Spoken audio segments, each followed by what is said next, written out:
Boa tarde, irmãs. É um prazer enorme estar aqui com vocês. Estou me sentindo muito honrado de falar com vocês nessa tarde.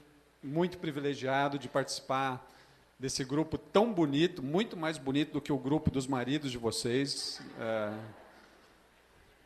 Muito feliz mesmo de estar aqui. Obrigado pelo convite. E esse tema, identidade inabalável, quando a Pri me mandou com o versículo lá de Provérbios 31:30, os encantos são enganosos e a beleza não dura para sempre, mas a mulher que teme ao Senhor será elogiada. Pronto. Aí a identidade inabalável, ela tá feita mesmo, ela está consolidada.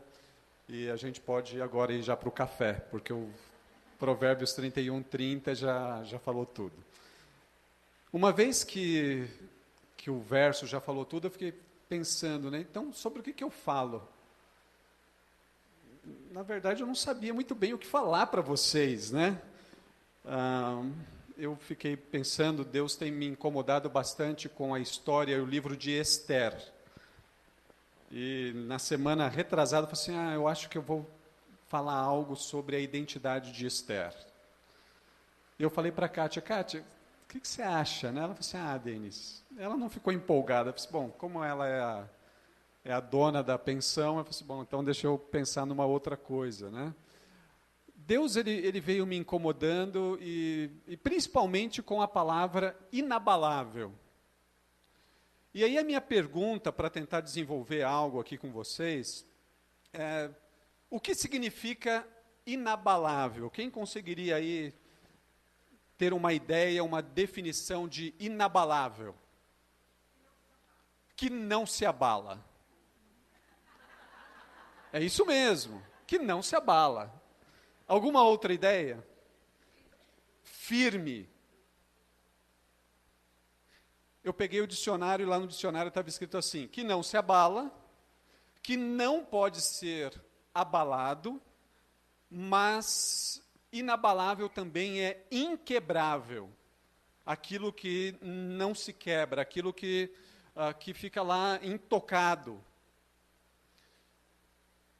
E aí eu pensei assim, mesmo que a nossa identidade, a identidade de vocês, seja uma identidade inabalável, quantas de vocês, não precisa levantar a mão agora, quantas de vocês já não sentiram que a sua identidade ficou estremecida? Ela não quebrou, ela não ficou abalada, mas ela deu uma estremecidinha.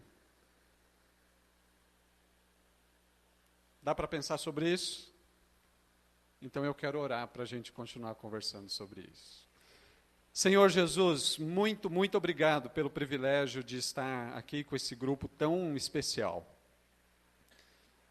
E eu peço a Ti, em nome de Jesus, que o Senhor nos ajude a pensarmos sobre identidade que em Ti é inquebrável, não é abalada, mas, Senhor, que muitas vezes é estremecida.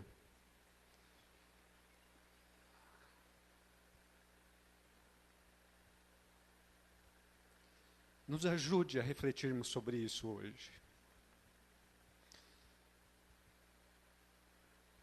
E nos ajude a pensar com o coração aberto, com a mente aberta, com o ouvido atento, para que nós percebamos aquilo que o Senhor quer fazer em nós.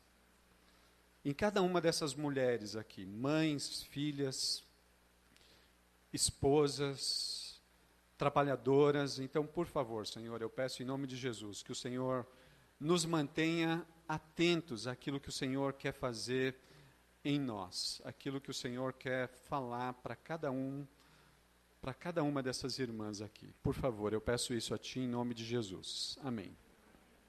Então, queridas irmãs, pode ser que de fato a nossa identidade, ela não quebre, ela realmente não seja abalada. Mas às vezes a impressão que eu tenho é de que a nossa identidade, aí eu estou me incluindo junto com vocês, de que a nossa identidade, ou aquilo que nós somos, o quem nós somos, fica, sem dúvida nenhuma, estremecido. E aí eu quero ver se vocês concordam comigo. Eu pensei aqui numa história que eu quero dividir com vocês. Ela é, de fato, uma história, e eu já advirto que qualquer semelhança é mera coincidência.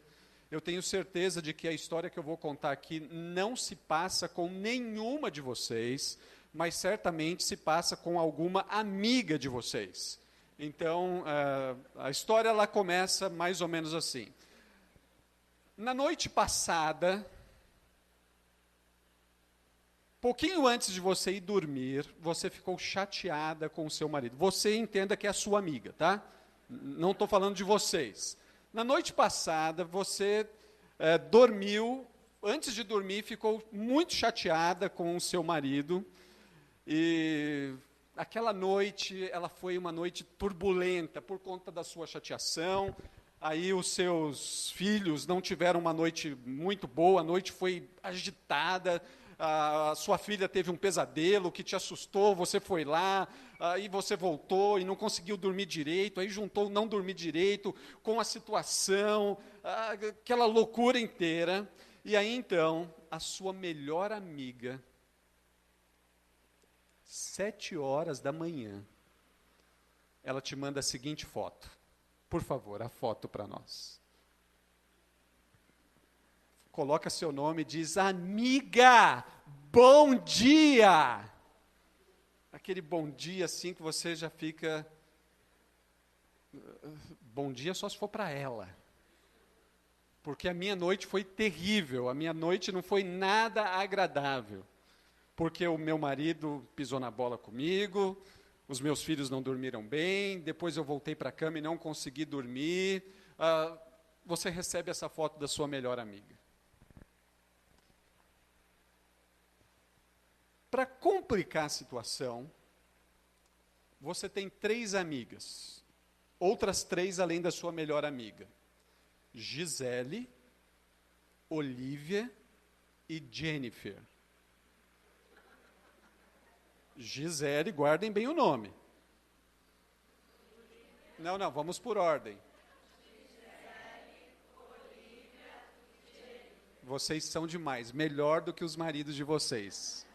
Então, vocês têm 3 amigas fantásticas, Gisele, Olivia e Jennifer. Quase que imediatamente a você ter recebido essa foto da sua melhor amiga te dizendo bom dia, as suas 3 amigas mandam uma outra foto para você perguntando se o cabelo e a maquiagem dela está boa. Por favor, as 3 fotos. Gisele, Olivia e Jennifer. Elas querem saber de você o seguinte: o meu cabelo está bom, a maquiagem ficou legal, porque daqui a pouco eu vou começar a trabalhar. Eu só queria a sua opinião. Você não teve tempo ainda de escovar o dente. Você não teve tempo de arrumar o seu cabelo. Você não teve tempo de se cuidar muito bem. E as suas 3 amigas mandam uma fotinho para você lá no WhatsApp, querendo a sua opinião sobre o cabelo e a maquiagem delas. Como você se sentiria? Isso estremece ou não a identidade? Estremece, não estremece? Pelo menos eu tenho uma pessoa aqui que... Olha, minha irmã, muito obrigado por estar acompanhando aqui. Estremece, não estremece? Um pouquinho que seja. Não abala de jeito nenhum, mas dá uma estremecida. Porque, afinal de contas, foi o seu marido que pisou na bola com você. E quando olha para a Gisele, para a Olivia e para a Jennifer, elas tiveram a melhor noite do mundo, sem contar a foto da melhor amiga que chegou momentos antes, dizendo um bom dia maravilhoso para você. Bom, o dia vai passando.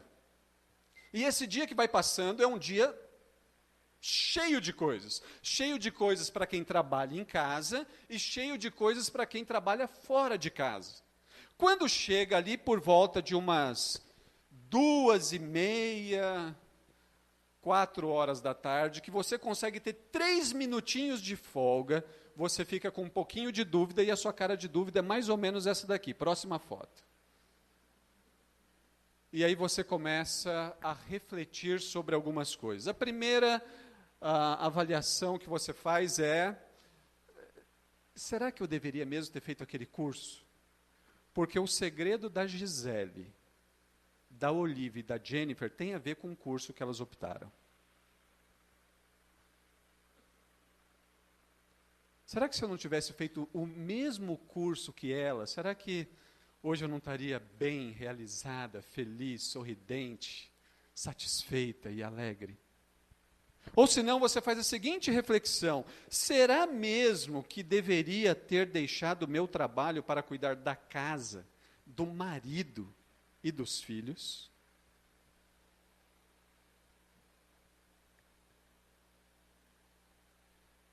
Ou talvez você pense o seguinte: será mesmo que eu deveria ter casado com ele?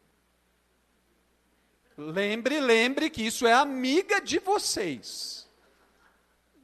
É uma amiga que vocês conhecem.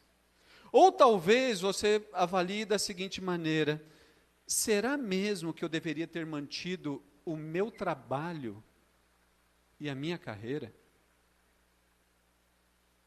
Será mesmo? Será mesmo que eu deveria ter saído para trabalhar?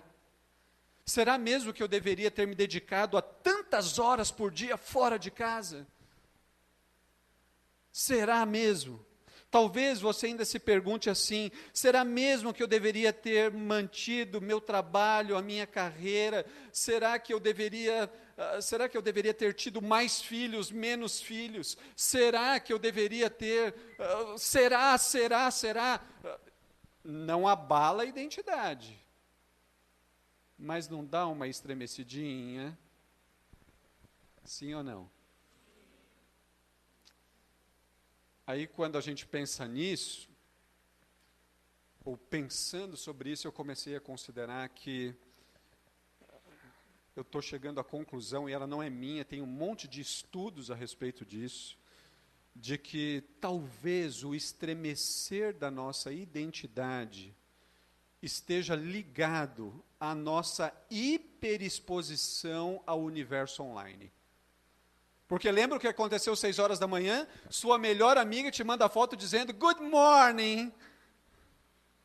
Em seguida, Gisele, Olivia e Jennifer perguntando do cabelo. Talvez o estremecer da nossa identidade esteja ligado à nossa hiperexposição a tudo aquilo que diz respeito ao mundo online. Aliás, enquanto eu estava preparando isso daqui não está mudando a vida de ninguém por enquanto, né? Mas calmem, eu acho que em algum momento vai dar para fazer sentido. Estava lá assistindo um vídeo no YouTube, e vocês sabem que entre os intervalos dos vídeos aparece sempre alguma propaganda, né? E a propaganda era assim: oi, eu sou Betina, tenho 22 anos e já juntei mais de R$1 milhão. Eu vi aquilo e falei assim: eu sou um incompetente. Eu sou um incompetente. Desliguei imediatamente o vídeo, acabou minha vida, fui dormir de novo. Outro dia, o que acontece? Eu sou Betina, tenho 22 anos de idade, juntei mais... Eu falei assim, puxa vida, estou derrotado. Hoje, me preparando para vir para cá, a Kátia está ouvindo uma música lá no YouTube, quem que aparece de novo? Betina. A Betina insistindo que ela tem metade da minha idade, já juntou mais de R$1 milhão, e eu sou um incompetente. Parece brincadeira, né? Mas esse foi o primeiro sentimento que eu tive mesmo. A nossa hiperexposição a tudo aquilo que diz respeito ao que é online vai nos causando algumas coisas, mas eu quero te mostrar um outro lado. Lembra aquela amiga da foto Good Morning? A vida dela é assim, ó. Por favor, como que é a vida dela? Ela dormiu do lado de um roncador, babão, mas ela só fez um recorte. O recorte do sorriso. A identidade dela é igualzinha a nossa, a de vocês. Lembra lá das 3 amigas? Quem são mesmo? Gisele, Olivia e Jennifer. Sabe como que é o dia a dia delas, por favor? É assim. É desse jeito. É desse jeito. Mas tem um recorte da vida maquiada, bem penteada, cheirosa, e dizendo assim para vocês, de que a vida de verdade é a vida da primeira postagem. O problema disso, e o pastor Steven Furtick, ele diz o seguinte a respeito disso: nós, todos nós, homens e mulheres, comparamos os nossos bastidores com o centro do palco de outras pessoas. O bastidor daquela amiga lá da foto é igual ao seu. Exceto pela conta corrente, acredito eu, o bastidor da Gisele, da Olivia e da Jennifer é igual de vocês. Então, a grande questão aqui é pensar, né? A nossa identidade em Deus, em Cristo, ela de fato é inabalável, mas de vez em quando ela estremece. E por que estremece? Eu tenho 2 situações aqui. A primeira, porque nós estamos hiperexpostos a um mundo falso. Nós estamos hiperexpostos a uma vida que não é de verdade. Mas tem uma segunda razão, e a segunda razão que eu queria destacar com vocês é a razão de que o estremecer da nossa identidade está ligado a ouvirmos pessoas que não deveríamos ouvir e a nos cercarmos de pessoas de quem a gente jamais deveria se cercar. Então agora eu não quero contar histórias, mas eu quero contar 2 histórias reais. Alguns meses atrás, eu e Kátia ouvimos uma jovem senhora, uma profissional brilhante, muito boa profissional, com uma boa família, uma família linda, aliás, morando num lugar muito bonito, muito interessante, mas que, quando reunido com outras mulheres, ao compartilhar as dores de sua alma, as outras mulheres reagiram da seguinte maneira: você não pode estar sentindo isso, porque você tem um bom trabalho, você tem um bom marido, você tem uma boa família, você tem um bom emprego, você mora num lugar muito legal. Isso é terrível, gente, porque aquela moça, ela está sendo avaliada apenas com base nas coisas que ela tem. Pessoas que nos avaliam superficialmente nos causam males terríveis. Se você tem um bom trabalho, se você tem um bom marido, se você tem bons filhos, se você mora numa casa boa, você não tem direito de sofrer. Você não pode dizer que está triste.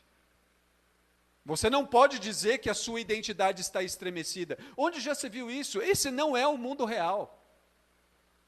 A nossa identidade em Deus é inabalável, mas o fato dela ser inabalável não significa que ela não vai ser estremecida ao longo da vida.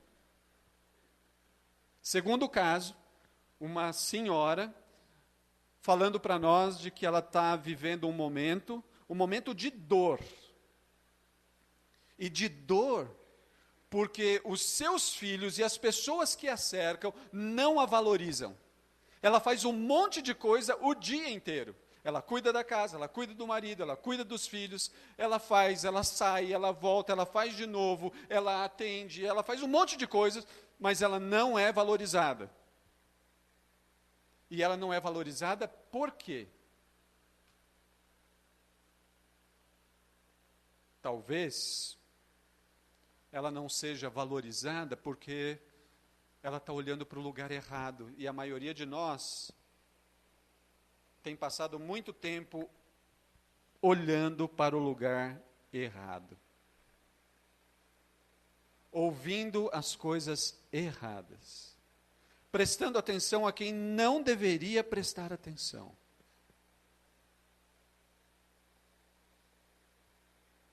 Ao falar sobre isso, eu fiquei pensando então que a nossa identidade, ela tem a ver com o próprio Deus de Provérbios 31:30. É Ele quem torna a nossa identidade inabalável.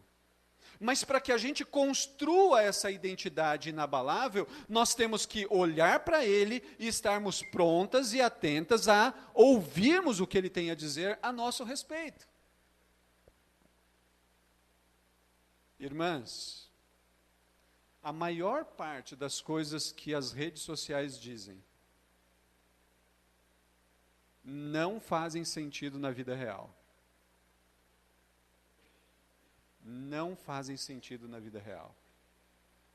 A nossa identidade, a sua identidade, a minha identidade é um presente de Deus.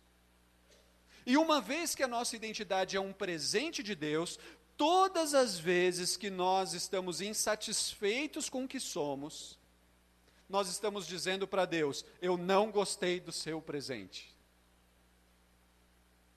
Eu, na verdade, queria o presente da Gisele, da Olivia e da Jennifer.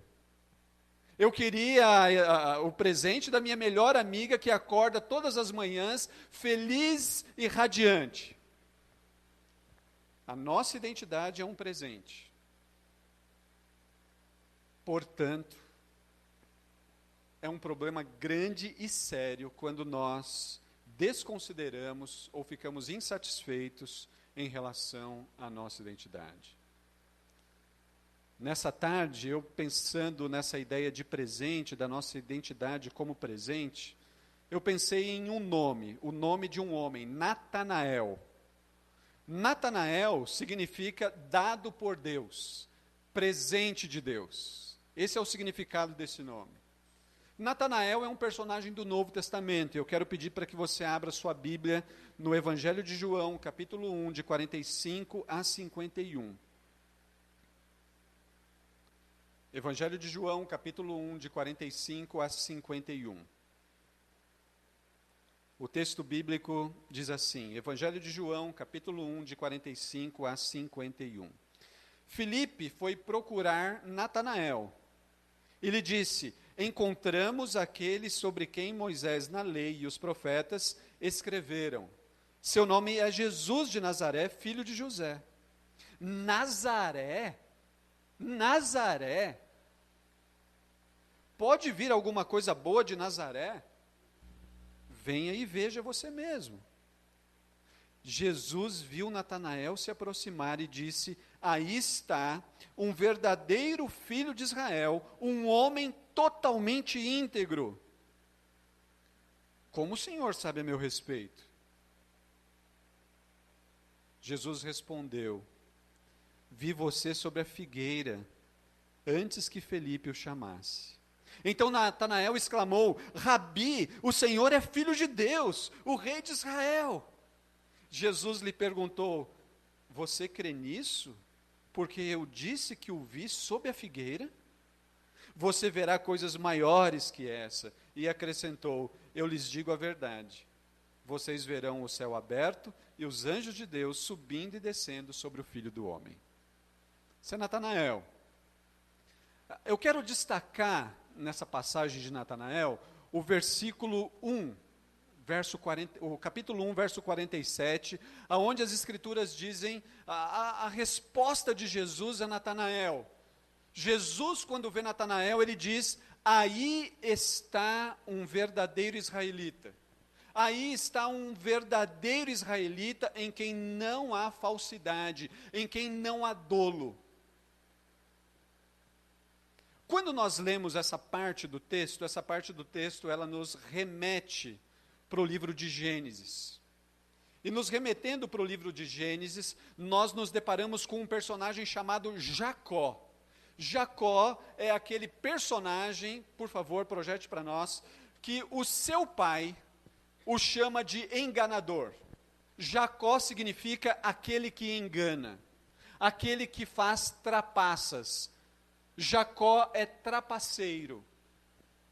Mas esse Jacó, do livro de Gênesis 27, verso 35, onde o seu pai chama ele de aquele que engana, no capítulo 32, verso 28, ele tem o seu nome trocado. Ele deixa de se chamar Jacó e ele passa a se chamar Israel. E Israel, então, significa Deus luta. Deus luta. Deus é aquele que vem trocar a identidade. Ele pega Jacó e diz para Jacó: Jacó, você não vai ser mais um trapaceiro. Você não vai mais passar as pessoas para trás.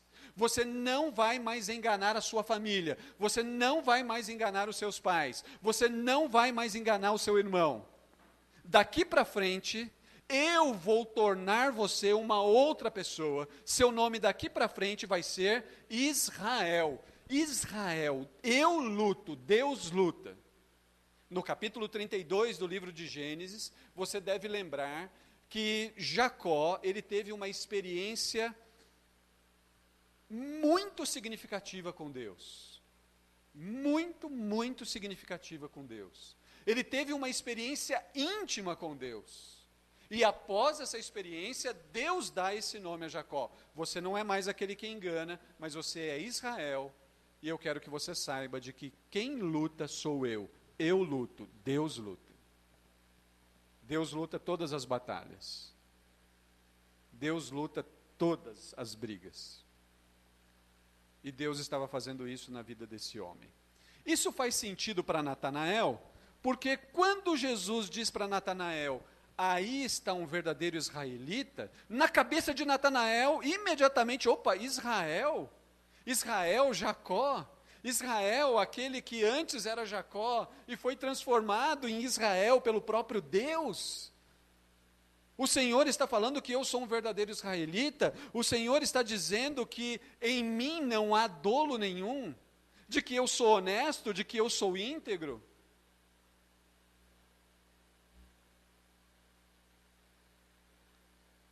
Quando nós ainda olhamos para o livro de Gênesis, lá no capítulo 28,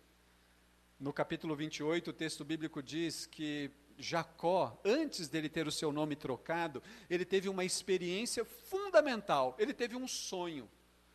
Ele teve um sonho de uma escada que ligava a terra com o céu. Um sonho muito semelhante àquilo que Jesus está dizendo para Natanael. Natanael, você vai começar a ver coisas maiores. Você vai ver uma ligação da terra com o céu.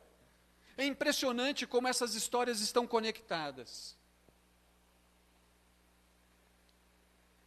A reação de Natanael a Jesus é uma reação esperada, mas ela é super exclamatória. De onde o Senhor me conhece? De onde? Como é que o Senhor sabe tudo isso a meu respeito? Como o Senhor sabe que eu sou honesto? Como o Senhor sabe que em mim não há dolo? Como o Senhor sabe que eu sou um verdadeiro israelita íntegro? Como o Senhor sabe? Jesus poderia ter dito o seguinte para ele: é que eu entrei essa manhã no seu Face. Eu dei uma olhadinha lá no seu perfil. Não. Jesus não fez isso.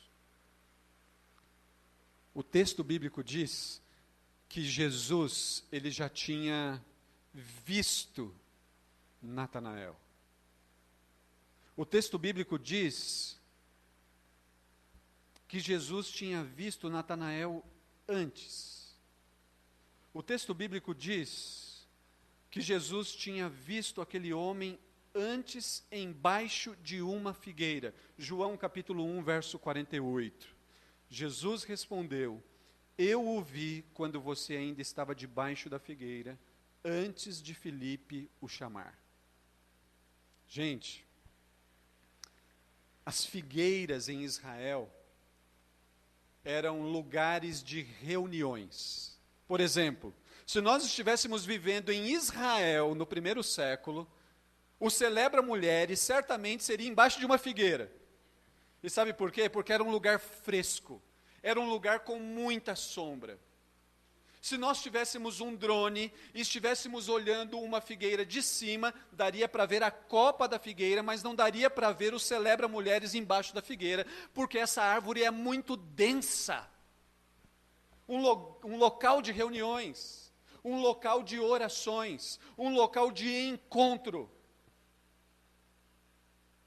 E o que Jesus está falando para Natanael é: Natanael, eu vi você quando você estava lá embaixo da figueira. Mas como assim?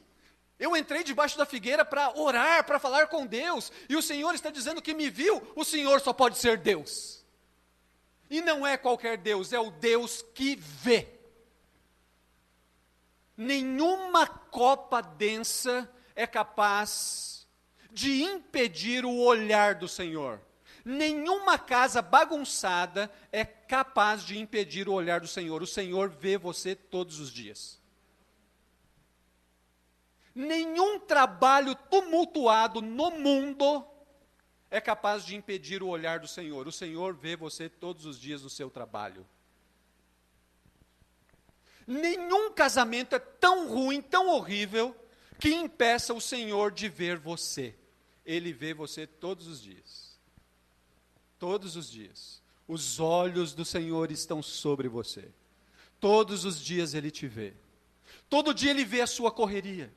Todo dia Ele vê o estremecer da sua identidade quando você pergunta: será que eu deveria ter feito isso? Será que eu não deveria ter feito aquilo? Será que eu deveria ter tomado essa decisão? Será que eu deveria ter seguido esse caminho? Será que eu deveria ter continuado a carreira, deixado a carreira? Será que vale a pena cuidar do marido, cuidar do filho? Todos os dias o Senhor vê o estremecer da sua identidade. E sabe o que Ele faz? Ele trata você com graça e amor. Porque Ele é o Deus que vê, Ele é o Deus que ouve, Ele é o Deus que ama, Ele é o Deus que conhece, Ele é o Deus que percebe, Ele é o Deus que está aqui.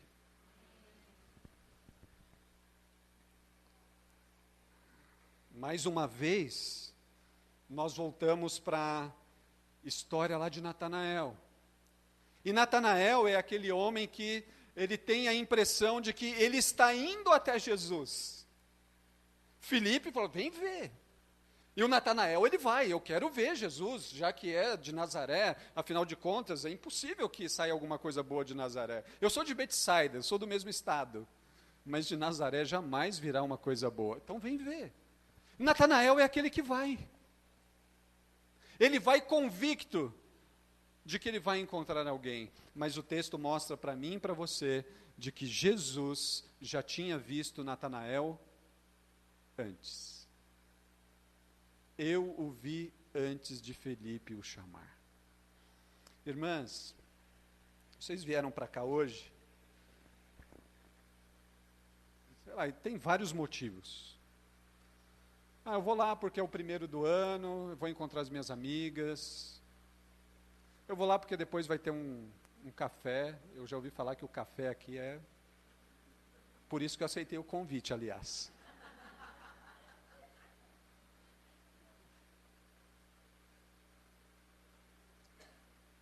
Mas quando a gente lê um texto como esse,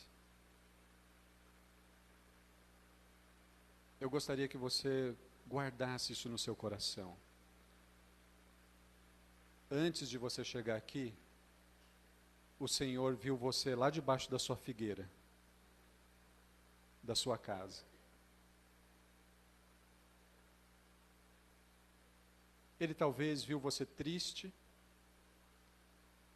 ele talvez tenha visto você decepcionada, ele talvez tenha visto você questionando um monte de coisas importantes. Talvez ele tenha visto você fazendo reflexões. Talvez ele tenha visto você pensando coisas que você não deveria pensar, escolhendo coisas que não deveria escolher. E aí ele te traz aqui, para que simplesmente você ouvisse ele dizendo assim: filha, eu te vi antes.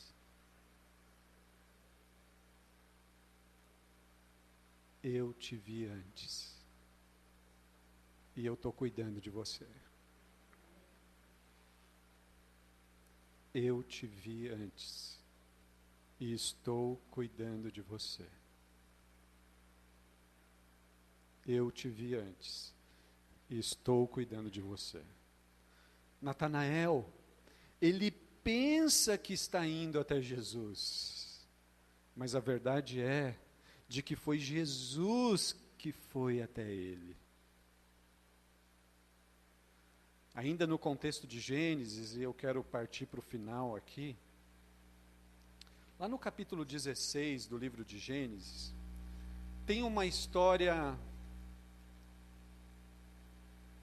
muito difícil na vida de uma mulher chamada Agar. Em Gênesis capítulo 16, nós lemos a história de Agar, e Agar é a serva de Saraí. Lembram dessa história? Mais ou menos lembram dessa história? Saraí empresta Agar para que Abraão tenha relações sexuais com ela, para que ela engravide, para que então a promessa de Deus possa ser cumprida. Ou seja, Saraí é fora da casinha, totalmente. Mas ela faz isso. O resultado dessa história é de que Agar engravida, e quando Agar está grávida, ela começa a olhar para Saraí com desdém. Agora quem é a dona do pedaço sou eu. Quem está grávida do patrão sou eu. Agar começa a desprezar Saraí, e a identidade de Saraí fica, eu acho que no caso ficou abalada mesmo. Ficou tão abalada que ela bate lá na porta de Abraão e fala assim: está vendo o que você fez? A vergonha que eu estou passando é culpa sua. E aí Abraão, ele diz assim: olha, a serva é tua, você faz com essa serva o que você quiser. E aí o texto bíblico, lá em Gênesis 16, 6, ele diz assim: então Saraí tratou Agar tão mal que Agar teve que fugir. E essa mulher, Agar, ela foge para o deserto, grávida. Lá no deserto, o anjo do Senhor se apresenta a ela. E o anjo do Senhor dá a seguinte ordem para ela: volta para Saraí, comece a tratar Saraí com honra, você vai ter um filho, e você vai dar um nome para o seu filho de Ismael, que significa Deus ouve. Agar sentada lá no deserto, grávida, fugitiva, chorando, lamentando. Deus ouve o lamento daquela mulher. E aquela mulher Agar, lá em Gênesis capítulo 16, verso 13, o texto bíblico diz assim: este foi o nome que ela deu ao Senhor, que lhe havia falado: tu és o Deus que me vê. Irmãs, as redes sociais têm o poder de nos fazer acreditar que Deus só nos vê quando tudo está bem. Quando o cabelo está penteado, quando a maquiagem está em ordem e quando o casamento está bom. Mas as Escrituras nos dizem que Deus nos vê em todo instante, até quando as coisas estão muito ruins. Uma vez que a gente crê nisso, a gente começa um processo de construção de uma identidade que de fato é inabalável. Quantas de vocês aqui já não se sentiram desconsideradas como a história real da senhora que eu contei? Quantas de vocês aqui já não se sentiram desprezada como a história da jovem senhora que eu contei aqui? Quantas de vocês já não chegaram a pensar se a vida de fato vale a pena? Porque não estão sendo reconhecidas como gostariam, não estão sendo priorizadas como gostariam. Vamos ver um vídeo? E aí a gente termina com algumas considerações.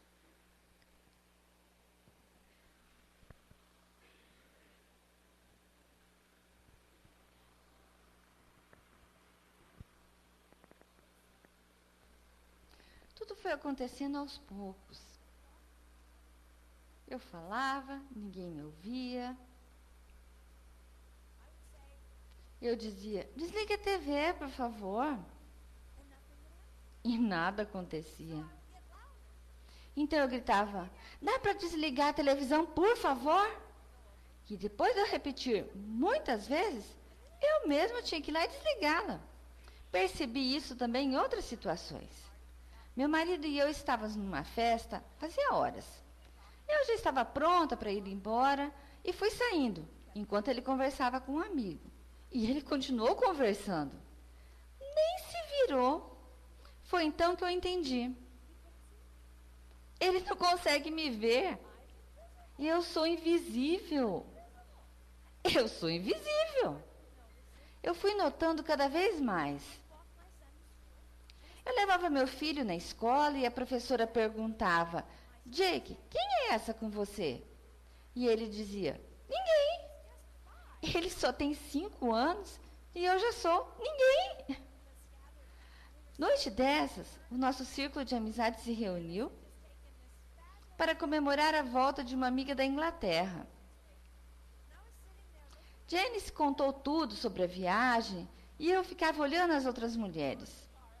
Eu tinha me maquiado no carro, usava um vestido qualquer, meu cabelo estava sujo, com um prendedor velho. Eu estava me sentindo ridícula. Janice veio até mim e disse, olha o que eu te trouxe. Um livro sobre as grandes catedrais da Europa. Não entendi nada, até eu ler a dedicatória. Com admiração por tudo de bom que você constrói e ninguém vê.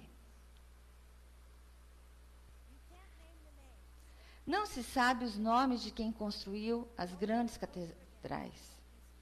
Você procura o nome dos construtores e só encontra desconhecido. Desconhecido, desconhecido. Eles completaram obras sem saber se um dia seriam reconhecidos.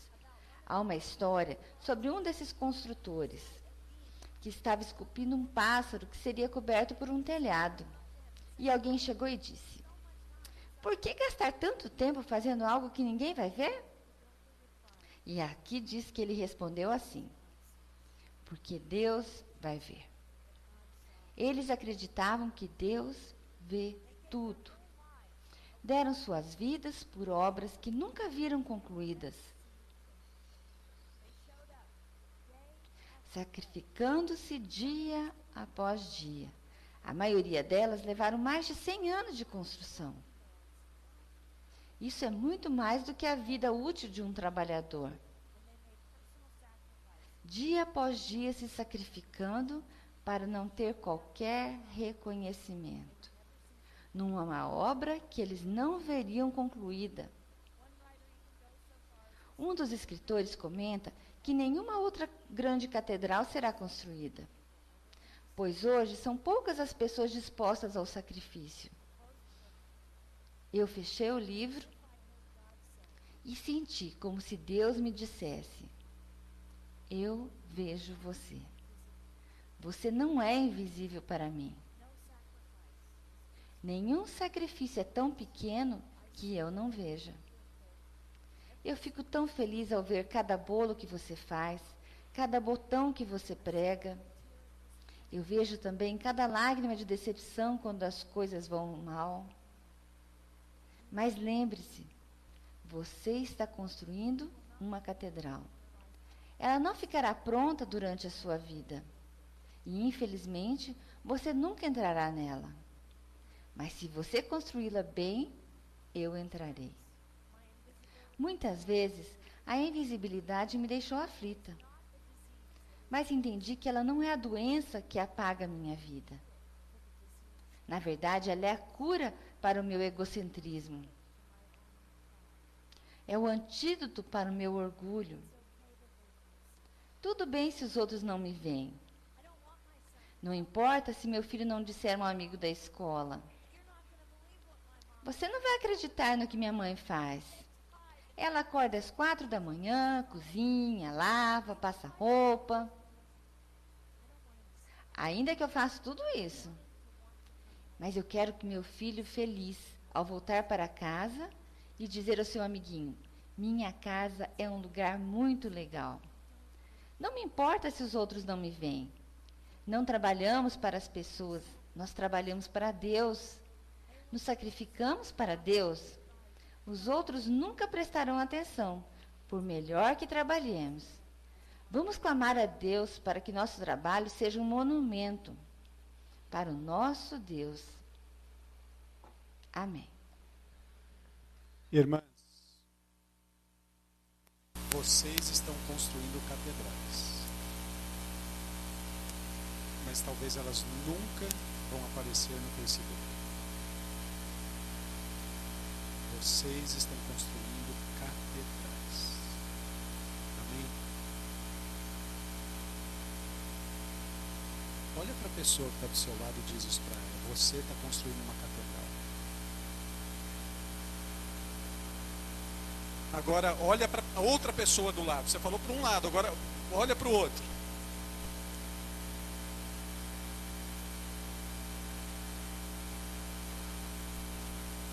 Agora é o seguinte: vocês acreditam nisso mesmo? De que vocês estão construindo uma catedral? Uma catedral que Deus vê. E Ele não apenas vê, Ele dá força para a construção dessa catedral. Ele não apenas vê e dá força, mas Ele ouve quando a construção dessa catedral fica pesada. Vocês estão construindo uma catedral para a glória de Deus. Vocês estão construindo uma catedral para a glória de Deus. E sobre a identidade inabalável, eu quero dizer que identidade inabalável, por favor, projete aí. Identidade inabalável é aquela que olha para o lugar certo e ouve a voz daquele que verdadeiramente nos ama e nos vê. Vamos juntos? Identidade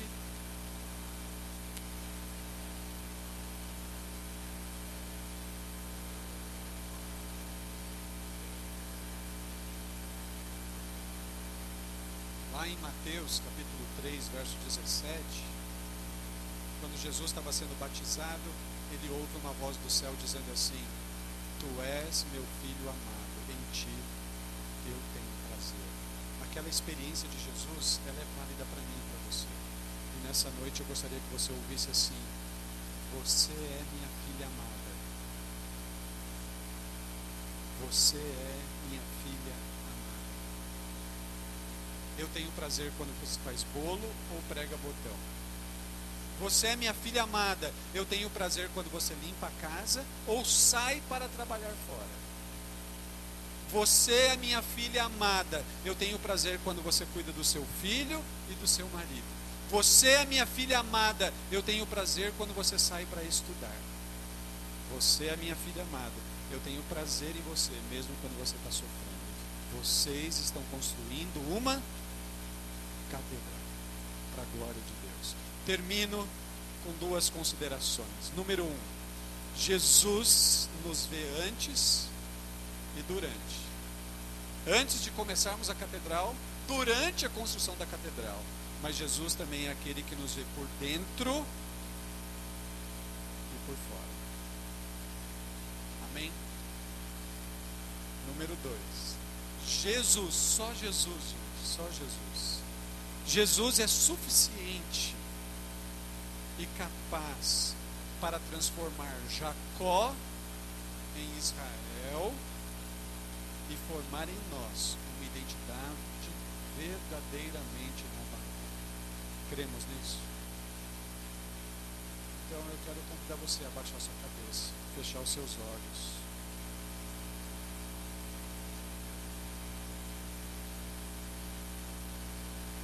E fala com o Senhor agora. Talvez essa seja a hora de você dizer assim para o Senhor: Senhor, eu estou construindo, mas ninguém está vendo. Mas nessa tarde eu quero ser feliz, porque o Senhor é o Deus que vê. Talvez essa seja a hora de você dizer assim para o Senhor: Senhor, eu estou construindo, mas está muito pesado. Mas eu quero me alegrar, porque Tu és o Deus que ouve.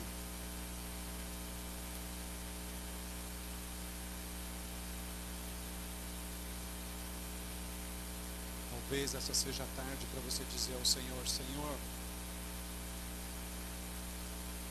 eu não quero construir uma identidade a partir do que eu vejo no Facebook, do que eu recebo no WhatsApp, do que eu curto lá no Instagram.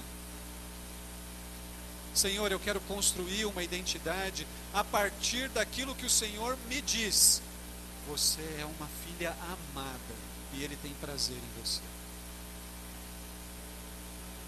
Você crê nisso? Você confia nisso? Jesus é aquele que nos vê antes, vê durante, vê por dentro, vê por fora, vê cada lágrima caindo, vê cada coração partido. Nada escapa aos olhos de Jesus. Ele vê antes, Ele vê durante, Ele vê por dentro, Ele vê por fora. Só Jesus é suficientemente capaz de nos ajudar na construção de uma identidade inabalável, que pode até estremecer, mas que não quebra. Você está construindo uma catedral e Ele está vendo. Senhor, o Senhor conhece cada uma dessas mulheres aqui. E o Senhor conhece porque foi o Senhor quem as fez. Senhor, o Senhor, a cada dia, o Senhor vê as demandas da construção de uma catedral. O Senhor vê o peso das pedras. O Senhor vê o tamanho da estrutura. O Senhor vê o tamanho das exigências. E eu peço a Ti, ó Deus, que nessa tarde maravilhosa, que elas sejam tocadas pelo Teu Espírito, com tanto amor, com tanto poder, que elas se percebam vistas, cuidadas e fortalecidas pela Tua mão poderosa. O Senhor conhece, Senhor. O Senhor ouve, o Senhor vê. Eu peço em nome de Jesus que nessa tarde essas queridas irmãs sejam fortalecidas, sejam animadas, motivadas, ganhem novamente a visão de que estão construindo algo para o Senhor, e que essa visão venha junto com a certeza de que o Senhor é quem recompensa. Senhor, louvado seja o teu nome por essa tarde, por esse dia, por esse encontro. E louvado seja o teu nome pela tua presença aqui. Nós te agradecemos em nome de Jesus. Amém.